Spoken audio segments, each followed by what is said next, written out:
Okay, hi, good day.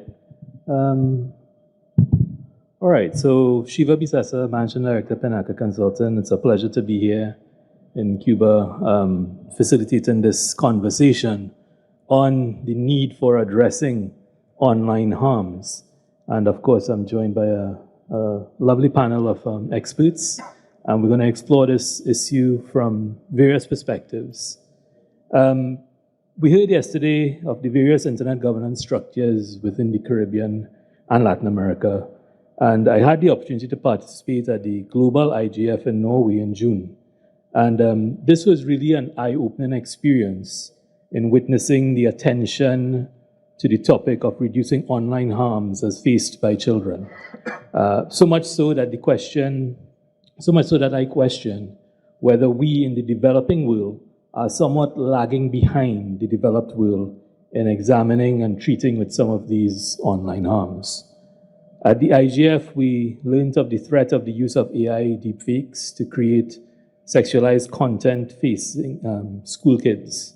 We learned of the apparent uneven footing which developing nations face in managing their relationship with social media platforms, these giants, which of course the developed world doesn't face. So we're a bit of a disadvantage there.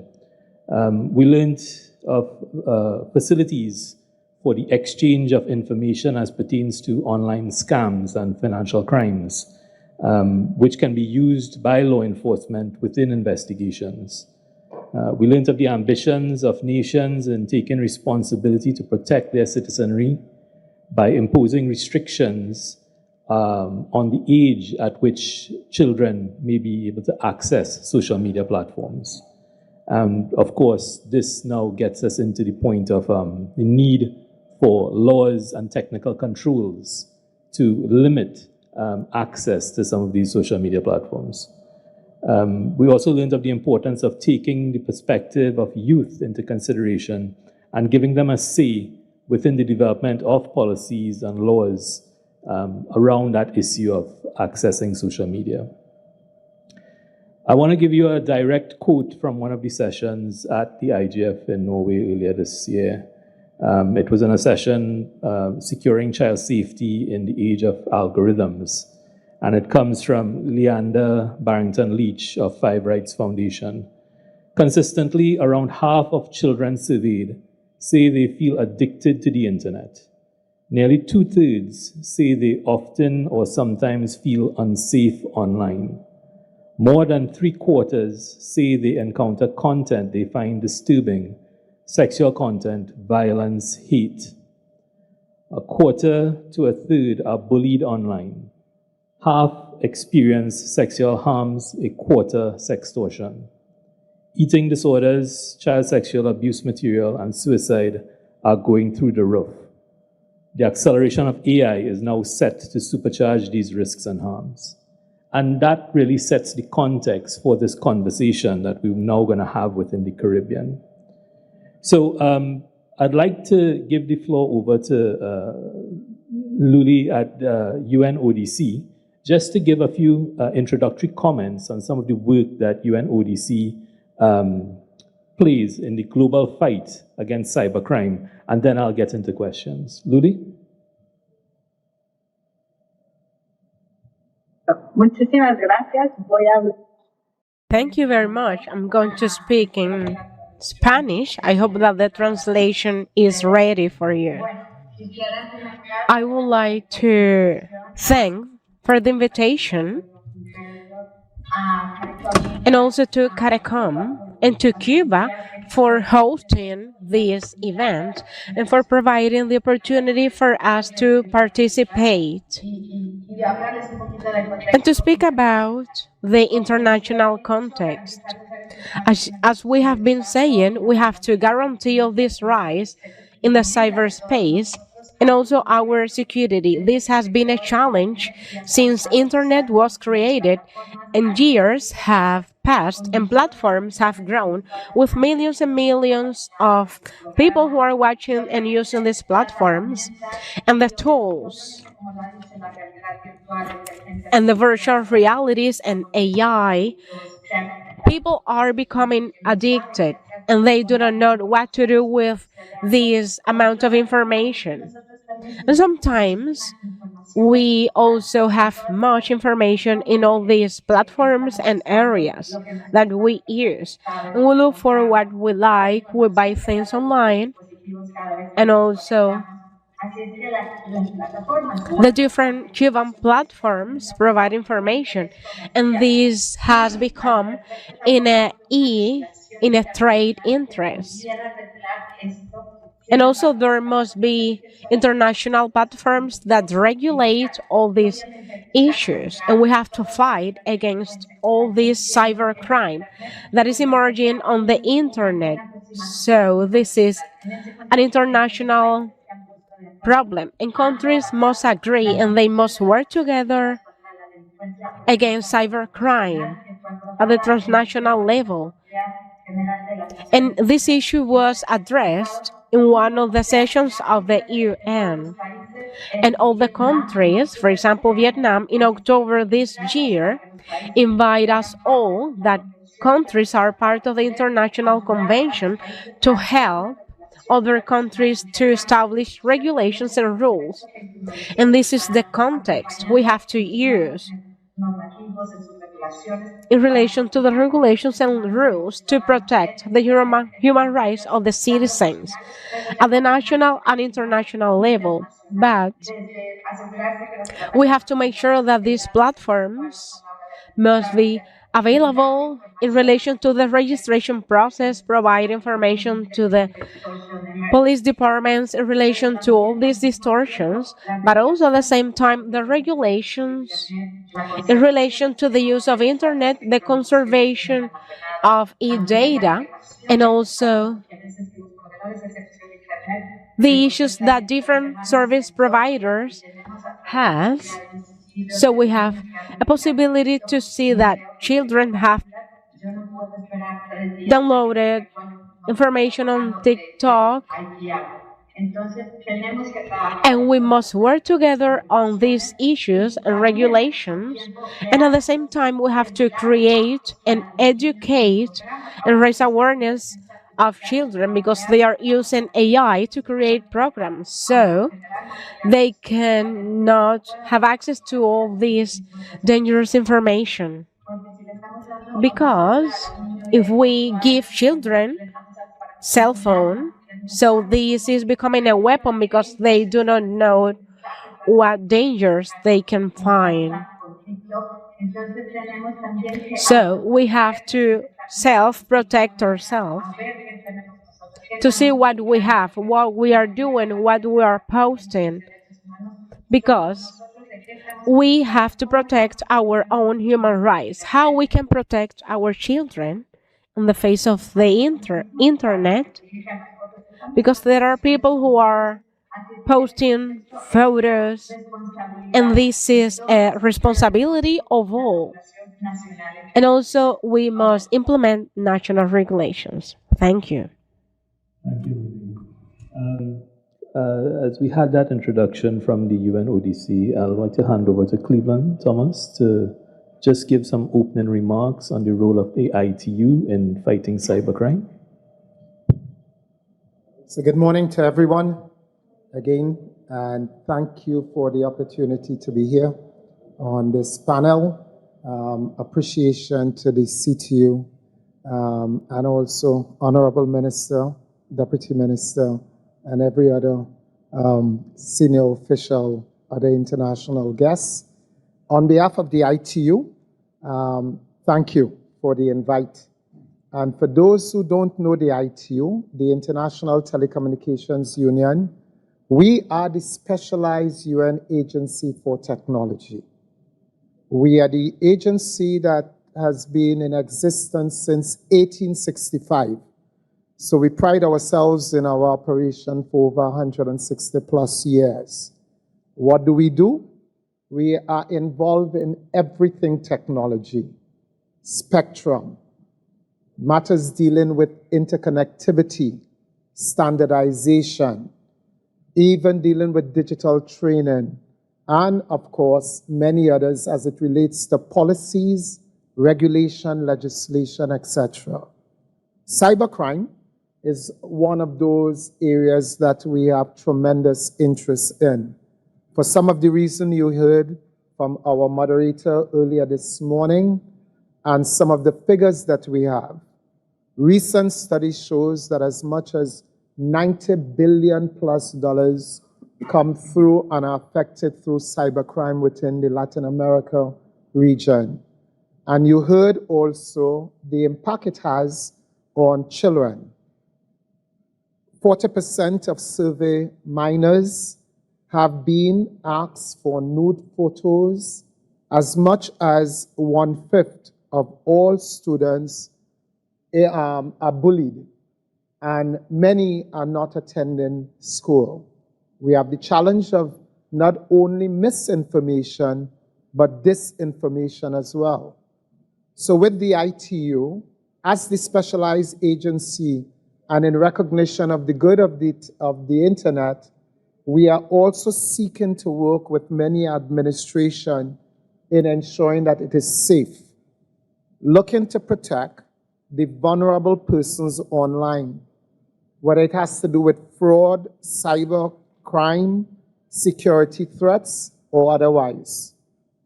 And our approach is multifaceted. What do I mean by that?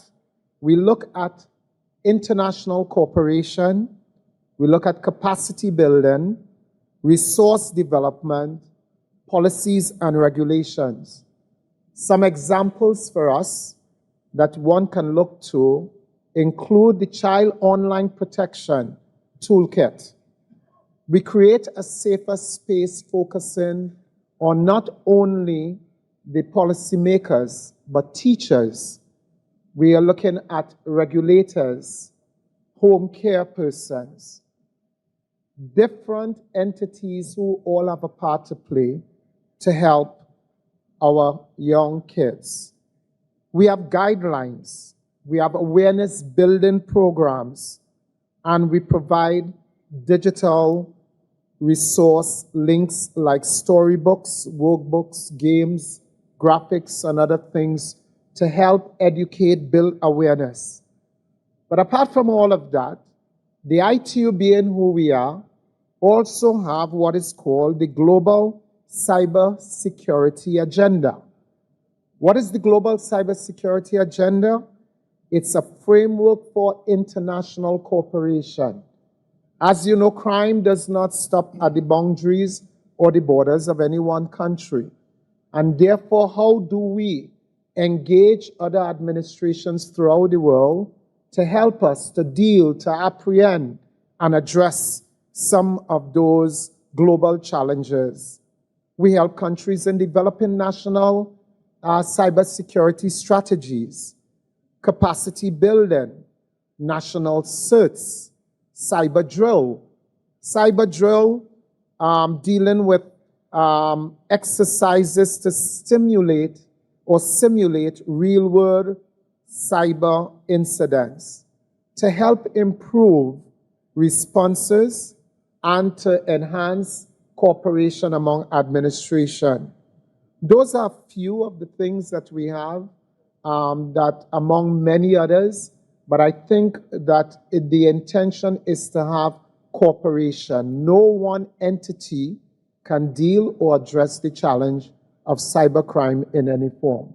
So principally, that's what we are engaged in assisting and working with all players throughout the world in order to minimize the impact of cybercrime in society. Thank you, Cleveland. A couple weeks ago, we were alarmed to hear that one of these social media giants, their AI chatbot was authorized apparently to have interactions with children of a sexualized nature. I want to direct a question to Luli with respect to the role of these social media platforms in ensuring proper design, which ensures safeguarding the rights and privacy of children. Any comments on that? Esto será un reto porque tendrá que This is going to be a challenge because has happened in all the platforms that are or on internet for the protection of children, and make sure that in real time we can know what to do and report all the countries on time so we can be sure that these children are being helped. So, within these conventions, as I told you, it is going to be an important issue to be addressed by every country to prevent these types of situations. And also, we have to be aware of the content that has been developed on the internet. For example, I have my daughter here, and I am aware of the challenges we face today on the internet. She's a 4-year-old child, but also she can have access to different types of platforms, and we have to work together because this is affecting all of us.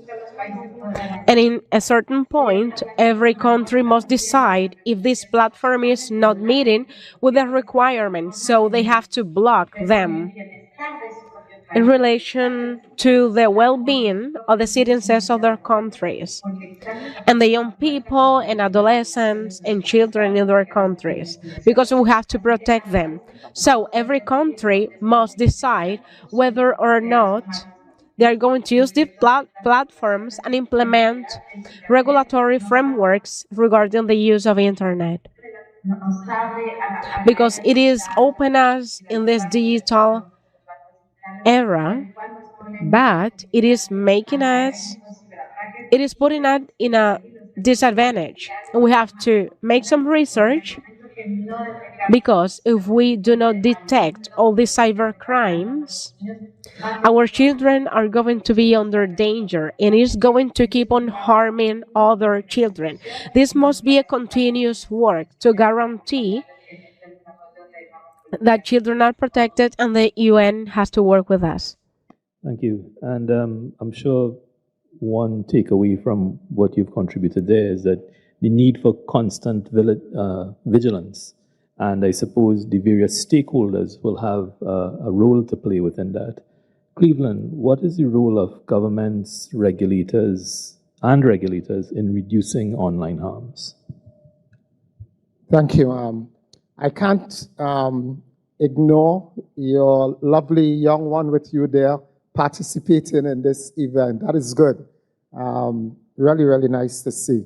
That being said, for us as policymakers and regulators, I think what is the young one is beautiful, isn't it? Yes? So yes, for us, when you look at the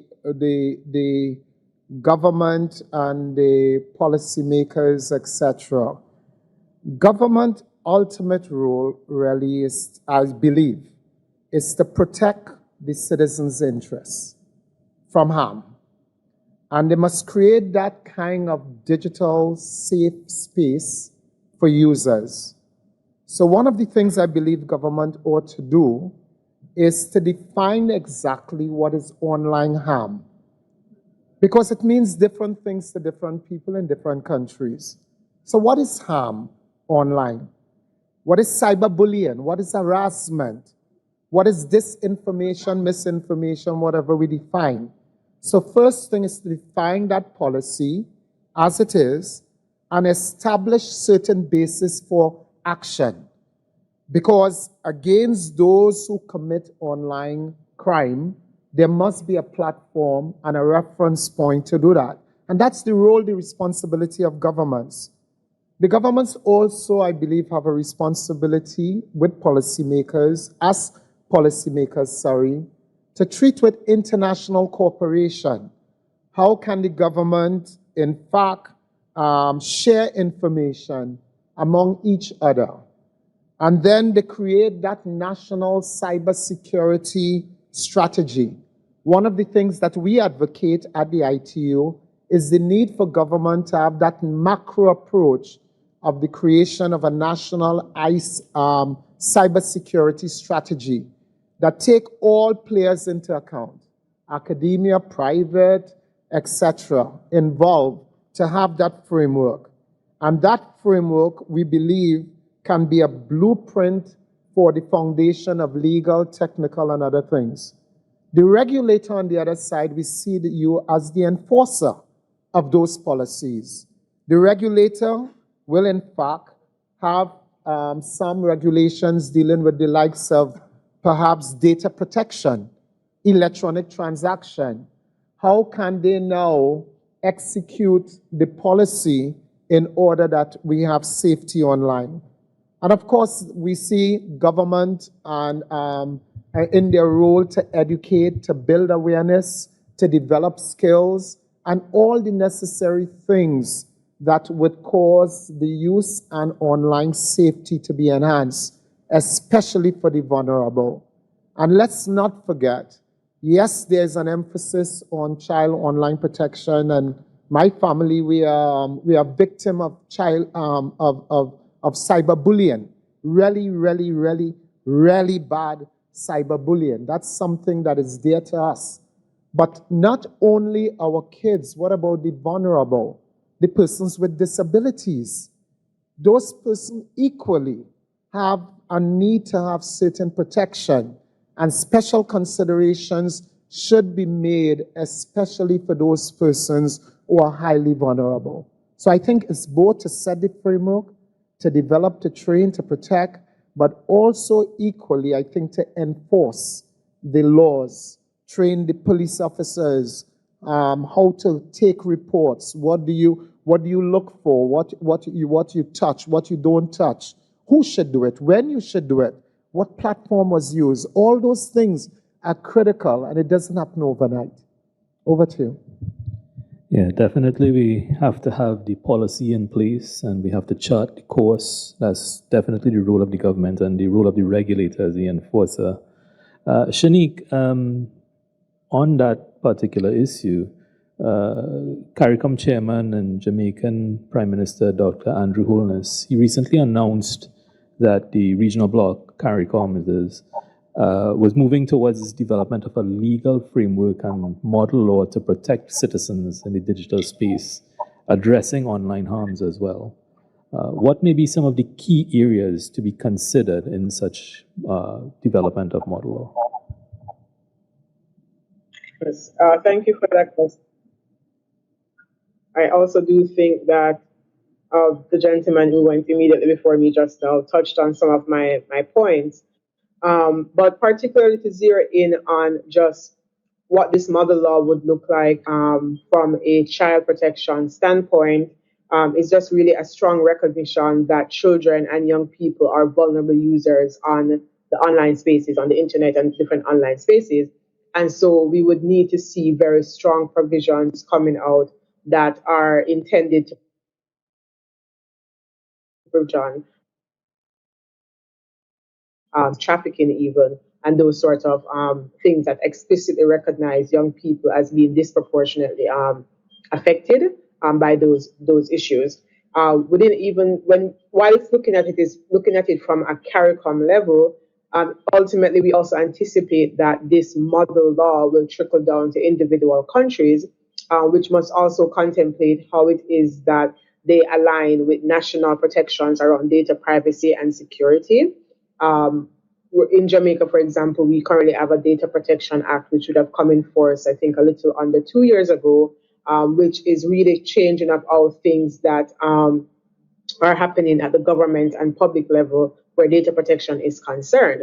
I mean, every public official or public organization right now must even have a data control officer who is whose job is simply to just ensure that the data of that company and what information they're collecting from the public is safeguarded appropriately. And so we'd expect that any model law around online protection from online harm would also contemplate those national data protection frameworks, while also ensuring that there are special safeguards to the data of children and young people to ensure that their information particularly is not misused or exploited.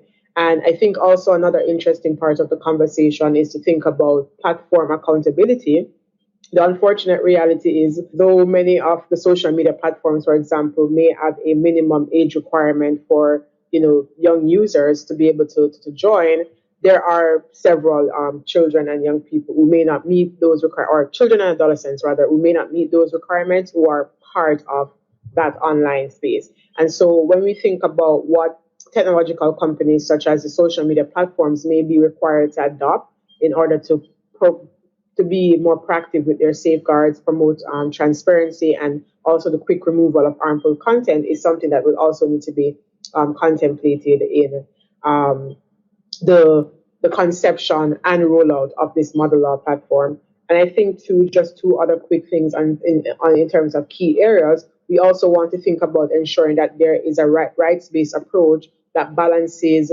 one's privacy, one's access to information, one's privacy, access to information, as well as freedom of expression, that those are being protected while also combating the online crimes and the online infringements that we're trying to address. That balance is there to ensure that there's a clear, independent oversight mechanism which is built in to ensure that while we are focusing on protection, it does not infringe on any other fundamental rights and freedoms. And then lastly, in the context of where there may be victims who of online bullying, of grooming, of trafficking, and those sort of things, that there is generally very accessible, child-friendly systems and psychosocial support that will be made available to survivors of online harms to ensure that they can be rehabilitated and get the necessary support that they need and are not re-traumatized while trying to seek justice based on whatever sanctions and provisions may also be included for their protection. Thanks, Shannique. And sticking on this topic, from what you've just highlighted, it seems a very complex issue, and you may reach a point where you overprotect or underprotect. How do we get the right mix of stakeholders engaged in the development of this law? I wonder, how do we get the voice of the children represented within the development of policy and law to make sure that their voice is heard and that they are not left out of the conversation, as it. I think that's definitely one of the paramount considerations on the stakeholders. It's by no means, at least on my end, and again, because this model law is really at this stage a concept, there's nothing even on paper yet. But what we would hope to see is that there's a sort of multifaceted approach to the stakeholder engagement around this, which of course will include children and young users, but also parents and educators who, for many instances, are the first line of defense when it comes to protecting children, because children spend upwards of 8 hours minimum at school daily. Many of them have computer classes, access to internet at school, computer labs, and of course when they're at home, so that they're ensuring that the relevant parents and educators who play a frontline role in prevention and access, prevention and response are included in the decision-making process, are included in the conceptualizing. We also want to, of course, see the judiciary and law enforcement who would be the ones to ensure that it's effective and the rights-based enforcement is applied, and that that the law also considers the appropriate sanctions that would be put in place for persons who are breaching what the law looks like. Civil society and advocacy organizations, of course, those, particularly those who do child rights and youth right advocacy to ensure that there's an inclusive approach.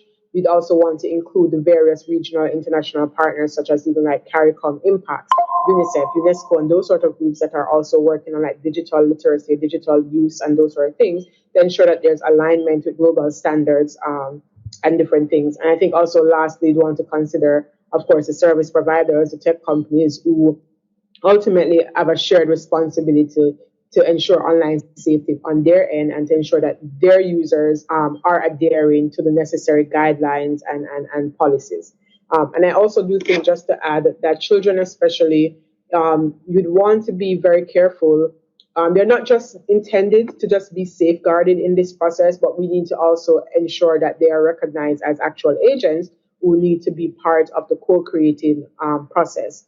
And so if it's even something as simple as establishing a child and youth advisory group that will be part of the development of this model law and its rollout, whether at the CARICOM level or even when it trickles down into national level, that there is something put in place to ensure that they are voicing their concerns. We'd also want to look at ensuring that there are feedback platforms set up for persons to be, for young users especially, to be able to give appropriate feedback in terms of how things may be impacting them. Mechanisms are in place for that. We'd also want to also look at very strictly the digital literacy initiatives and ensuring that there's even mechanisms in place to continuously empower and teach young users about their digital rights and how to safely use the digital platforms and those sort of things, which will also help in some of the preventative efforts that we're looking to address by having this law in place. Thank you. And yeah, so it's definitely, we did try to get a youth participant on the panel. Time just did not permit. But it is definitely important that we have children involved in these discussions and the policy making and the law development thereafter to take place and the implementation of technical controls. And in the absence of the children actually being here, I suppose one of the roles of advocacy groups comes into play in representing the voice of the children. Omar, as you are a member of the computer club here, what is the role of advocacy groups in reducing online harms, and how can we foster a deeper relationship within the Caribbean for such advocacy?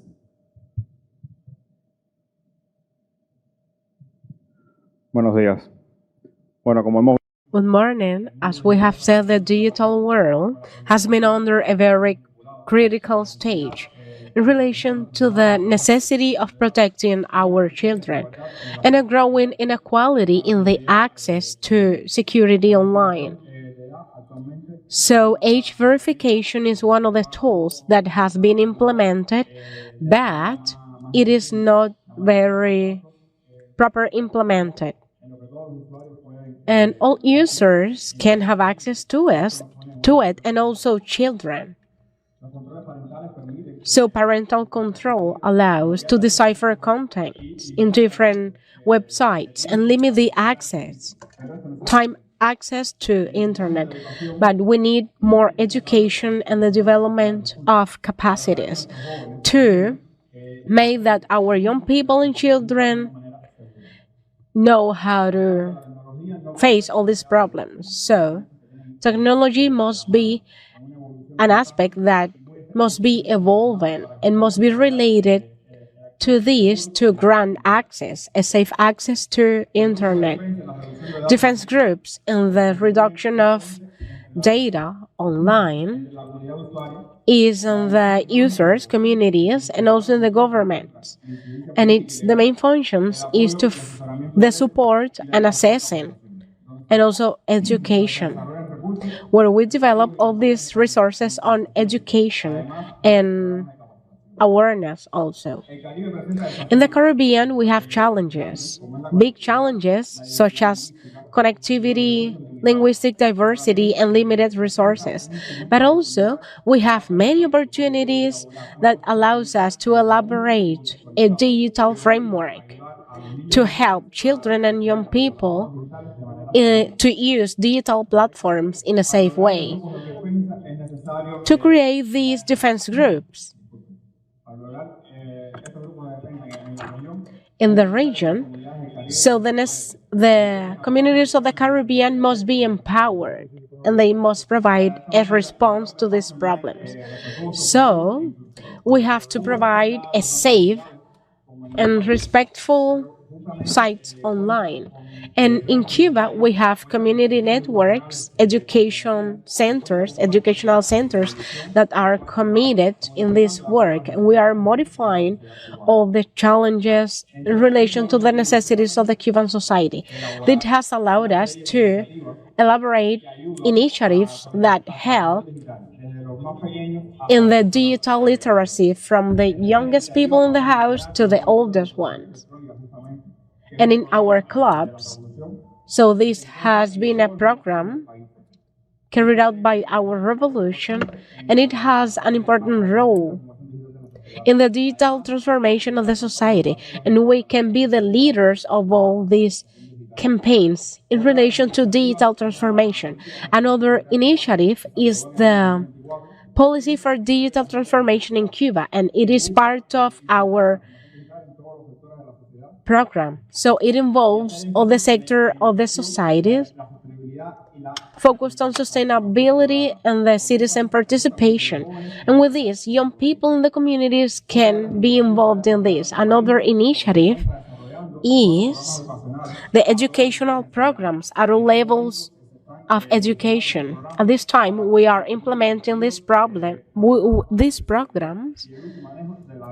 on the use of all these digital platforms. Also, our country has different apps and digital platforms that allows us to have digital sovereignty, so children and people can have access to all these platforms.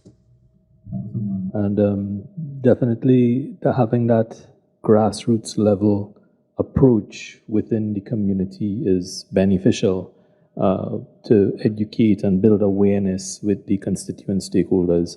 So when these technical controls are discussed and being put in place, that awareness building takes place with the youth as things progress.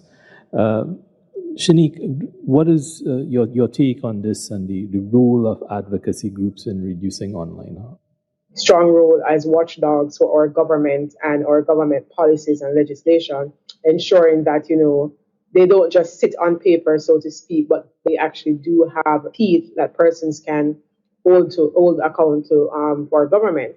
And so even as something as simply as ensuring that once this model law is drafted and put into place, that it trickles down at the national level into Jamaica specifically. We do anticipate that many advocacy groups would come on in large support of that.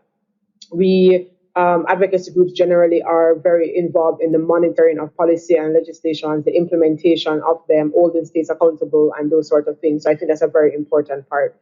But even separately from that, anticipating as well from a digital literacy standpoint and a sensitization standpoint as well, that there's going to be a lot of capacity building and skills development that is needed, which generally I think organizations like even JAN that I'm a part of, the Jamaican Advocacy Network, would be integral in ensuring like an effective rollout so that young people are aware of what this law is, what it entails, how it is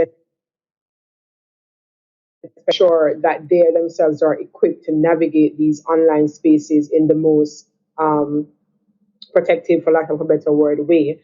The groups as well generally would be very integral from a partnership and multi-stakeholder standpoint, and ensuring that because many of these groups are working with the most vulnerable of users, not even just young people, but even like the elderly who are online, or persons who are disabled and are online, persons who may be low literacy and are online.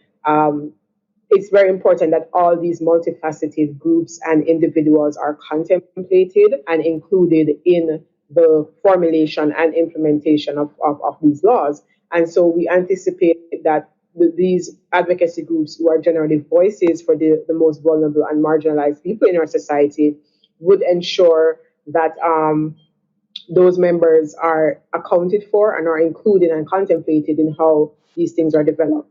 And I think just very lastly, would want to add around even again the victim support and referrals, that it's largely, yes, the government would be required to ensure that they have these systems in place, but from a trickle-down perspective, many things, what may happen, and from my observation, what happens many times when rights are infringed and when harms are meted out to vulnerable groups, they're likely to go to a civil society organization or advocacy group before they go to like even the police to just assist them in navigating those sort of legal processes. And so ensuring that there's support for civil society organizations who may act as referral agencies to ensure that persons are connected to the necessary support that they need would also be very integral, and is sort of a very unique role that civil society, at least in Jamaica, plays in instances where rights are being discussed and contemplated. Okay, thank you. So I just want to switch a little bit now towards what may be some of the funding mechanisms that may be required as developing nations seek to address aspects such as awareness building. So, for example, Cleveland, if you may be able to expand on that topic and maybe touch on as well what maybe is the responsibility of not just, or the work that you are involved in, but what are some of the responsibilities of other stakeholders like the social media platforms as well? Thank you. I know we spoke a lot about Sé que hemos hablado bastante sobre others, but just before getting into funding mechanism, I think it's equally important to recognize that there are other growing threats as far as cybercrime is concerned. Because different groups or sectors are targeted. And let's not forget probably women. And when I talk about women being targeted, especially senior pensioners are targeted under this romance scam. You have these scammers who, through identity theft and so forth, pretend to be somebody that they are not, and then, befriend senior citizen and really scam them out of quite a lot of their pension and so forth. That's a growing industry, billions of dollars, and can be very devastating to a number of people. But not only in that regard, but we also have the get-rich guide approach, the inheritance. Some of you may have gotten some email that you have. I see some people smiling. Maybe you, like me, have received some of those emails before. But then even with businesses, I was shocked to find out too that you have the problem where you have false invoices being sent to you, and just in the interest of time and how large your organization is, you may not even know that that's a false invoice that turn up and you pay a bill or you get a call for something like that. Financial reporting fraud. As much as for governments have the challenge as well, we recognize, with procurement and contract fraud, bidding fraud, a growing industry, kickbacks, growing, tax evasion, bribery, and so forth, all crime that can be online that we need to address. That being said, in terms of financing and dealing and treating with some of those challenges, I think it starts at home. We have found in many of the governments we are working with, especially within the Caribbean, that the level of ICT investment or to the sector is quite low, notwithstanding having a national ICT plan or otherwise.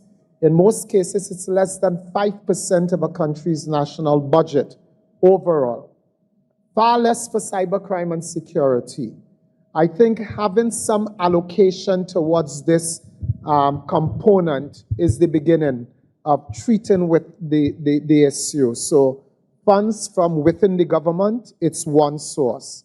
And of course, we can look at funding also from international aid, whether it's coming from the likes of ITU, UNDP Incorporation, or some other government internationally. Loans, if a country can bear that, the World Bank, the Caribbean Development Bank, the Inter-American Development Bank, grants, and then some kind of cooperation. Sometimes it doesn't have to be funding. Sometimes it might just be capacity building, how best you utilize the resources and helping you know what you don't know, getting you to places where probably getting foot soldiers on the ground. And then also attracting the kind of investments as well, because the more people feel safe or within the industry or otherwise, you may find it easier to attract international investment at your shores. So I think funding side can take a lot of form, but it doesn't have to be physical or cash. It could take goodwill. It could take promotion. It could take cooperation, which could go a long way in, advancing the agenda. Thanks, Cleveland. And I appreciate the way you set it up and showing that there's a larger issue involved here. Vulnerable groups, various types of vulnerable groups involved, as Shannique mentioned as well, some of the elderly scams as well. And if we don't address awareness generally, the risk of financial fraud increases and harms increases. Luli, is there anything you would like to add with respect to the funding mechanisms available so that developed nations stand up better footing in combating these types of areas? Well, in general, as you know, the funding depends of the collaboration of the countries, but also the support of other countries. In our perspective, I'm sorry, I'm speaking English. En nuestra perspectiva, dependemos también. Our perspective, we depend on the way we receive international help, but also when we receive that international assistance, they might develop as well the necessary steps to work with against cyber criminals, for instance, and to have a national program to take care of those people who have been victims of criminals in the cyber world. They have to be paying close attention to any cyber attack, and also to work together with the CARICOM, which is also an important association, to see what is happening in the countries. And as I was saying before, or the person who spoke before me was saying, we have to work much more in cybersecurity and also to create legal framework. So we have to protect everyone, but specifically children, to keep them away from these cyber sexual attacks.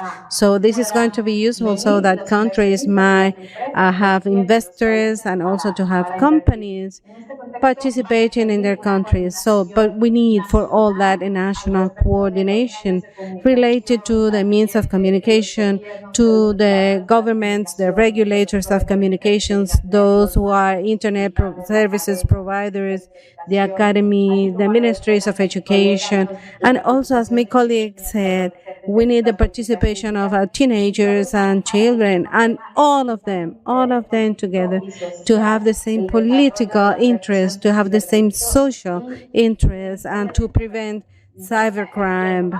I'm not going to take much of your time, but also the participation of those who work with their platforms and those who are able to blockade content might be very alert on these regards, and also to have timing reports. Companies sometimes receive ransomware and they do not report that because they think they are losing reputation with this.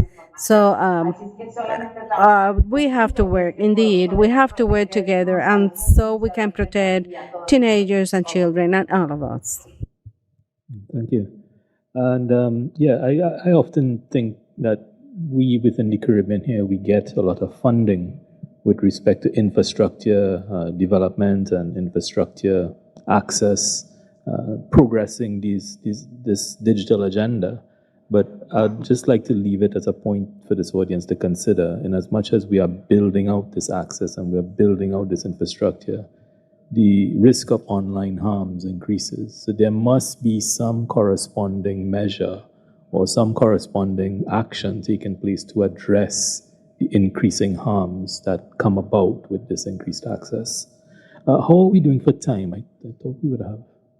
We're good for time. Okay. So I'd like to wrap it up here. I'd like to wrap it up here now. And thank you for the panelists. Thank you to the audience. I hope this conversation has been insightful. I hope that you would take away from this panel ideas that you can now put forward within your respective communities and stakeholder groupings so that we can progress this issue of addressing online harms. Thank you all. We're going to invite you for a photo. Thank you so very much, Mr. Bissessar and all of the presenters. I'm going to invite our online presenters to kindly stay online, and I'm going to invite you for a photo, for an official photo of the panel. So we're going to have our online presenters in the back. And gentlemen, you can stand right there. You can say whiskey or cheese, lo que sea. I absolutely appreciated this panel. It is unfortunate that we had to have these kinds of discussions, that we have to have this kind of discussion that speaks about the exploitation of children, persons with disabilities, or elderly, or hardworking business people. It is unfortunate that we have to gather to speak about these things. But the biggest takeaways were, one, this is going to be about cooperation nationally, regionally, internationally, from policy, implementation, monitoring, and then actually looking at the reassessment. But that we have to ensure that these platforms are held accountable. They don't get a slap on the wrist. They don't get to pay a little fine. They need to know that if this happens again, their business will be broken. But we also have to look at individual awareness. ¿Quiénes son padres aquí? ¿Quiénes son padres? ¿Quién tiene hijos y hijas? Okay. What has happened is that grossly our society has changed. As parents, we have given our children access to devices and we've left them for hours to just do something and to be distracted so that we can do what we need to do. And I understand it is extremely difficult, but it is our responsibility to ensure that we are monitoring how they access and what they access and when they access and with what frequency they access. We need to know who their friends are, how old these friends are, and where they are meeting these friends. We share things. This has to be a part of what we teach them. Thank you so very much again to Mr. Bissessar and all the presenters, and I certainly hope that you enjoyed this panel, right?